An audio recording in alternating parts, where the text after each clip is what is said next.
जय हिंद साथियों, नमस्कार। सैनिक समाचार इंडिया में आप सभी का एक बार फिर स्वागत है।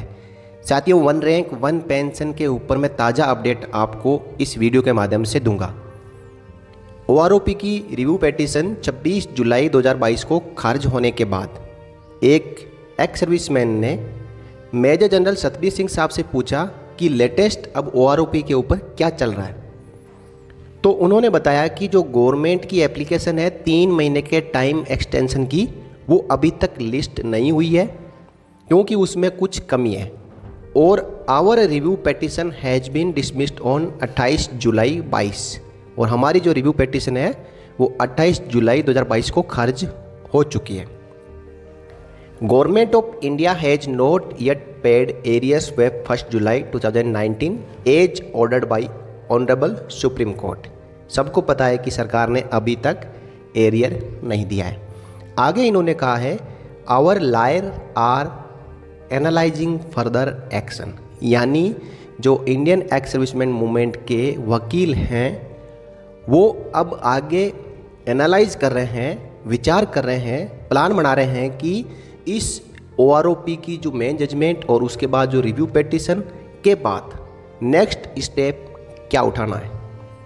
तो साथियों, जो लीगली, जो कानून तौर पर यदि आपका जजमेंट आपके पक्ष में नहीं आता है तो आप रिव्यू पेटिशन डालते हैं। यदि रिव्यू पेटिशन भी डिसमिस या खारिज कर दी जाती है तो एक ऑप्शन और बचता है, और उस ऑप्शन का नाम है क्यूरेटिव पेटिशन। ये भी रिव्यू पेटिशन खारिज होने के 1 महीने के अंदर अंदर डालना होता है।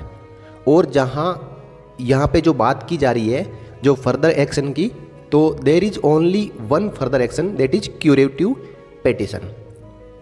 तो यहाँ पे जो शब्द यूज किए गए हैं इसका मतलब कि ये क्यूरेटिव पेटिशन डालने के ऊपर विचार कर सकते हैं या फिर डालने की इन्होंने तैयारियां कर ली है।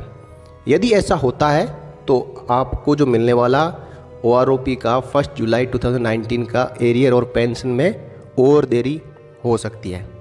अब साथियों, जान लेते हैं कि ये क्यूरेटिव पेटिशन क्या होती है।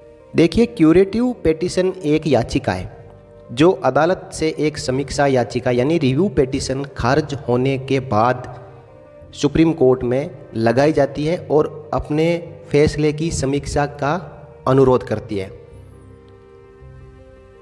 एक उपचारात्मक याचिका जिसको क्यूरेटिव पेटिशन भी बोलते हैं, ये भारत के संविधान के अनुच्छेद 137 द्वारा समर्थित है।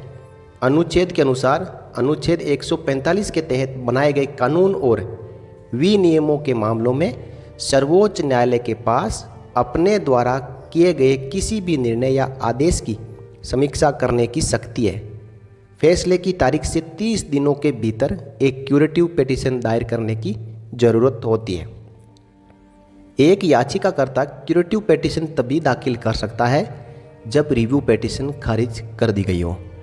दूसरी कंडीशन इसमें यह है कि याचिकाकर्ता से ये बताने या विशेष रूप से उन आधारों पर जोर देने की भी आवश्यकता है जिन पर समीक्षा याचिका की गई थी और इसे संचालन द्वारा खारिज कर दिया गया था, जो कि एक वरिष्ठ अधिवक्ता द्वारा प्रमाणित है।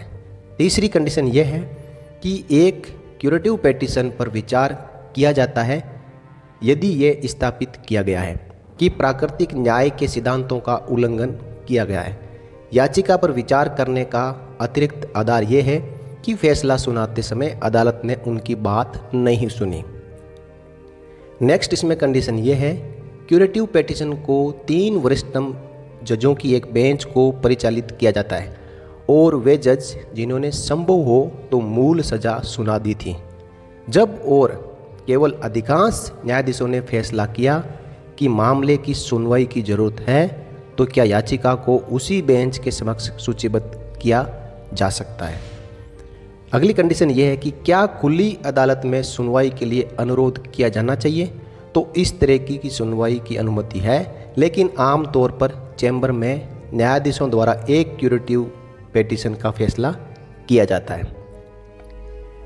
और लास्ट इसमें कंडीशन यह है कि यदि याचिका में उचित विचार के लिए कोई आधार नहीं है तो अदालत याचिकाकर्ता पर अनुकरणीय लागत लगा सकती है। तो साथियों, ये है पूरा क्यूरेटिव पेटिशन का कंसेप्ट। और यदि इस कंसेप्ट या क्यूरेटिव पिटीशन दायर करने के लिए इंडियन एक्स सर्विसमैन मूवमेंट जाता है तो साथियों इसमें और समय लग सकता है। समय इनके पास 1 महीने का है और जो बोल रहे हैं कि फर्दर एक्शन एनालाइज कर रहे हैं, तो इनके पास एक ही एक्शन बचा हुआ है क्यूरेटिव पिटीशन का। बाकी देखते हैं कि साथियों इनके द्वारा क्या किया जाता है। यदि ये क्यूरेटिव पिटीशन नहीं दायर की जाती है तो सरकार अब बिल्कुल बाध्य है कि आपको ओआरओपी का एरियर और पेंशन जल्द ही देगी। और इसके ऊपर सरकार ने लोकसभा में भी और प्रेस इन्फॉर्मेशन ब्यूरो भी जारी करके ये बता दिया है कि ओआरओपी पर काम चल रहा है। तो साथियों इस वीडियो में इतना ही, मिलते हैं अगले वीडियो में एक और लेटेस्ट अपडेट के साथ। तब तक के लिए जय हिंद, जय भारत, वंदे मातरम।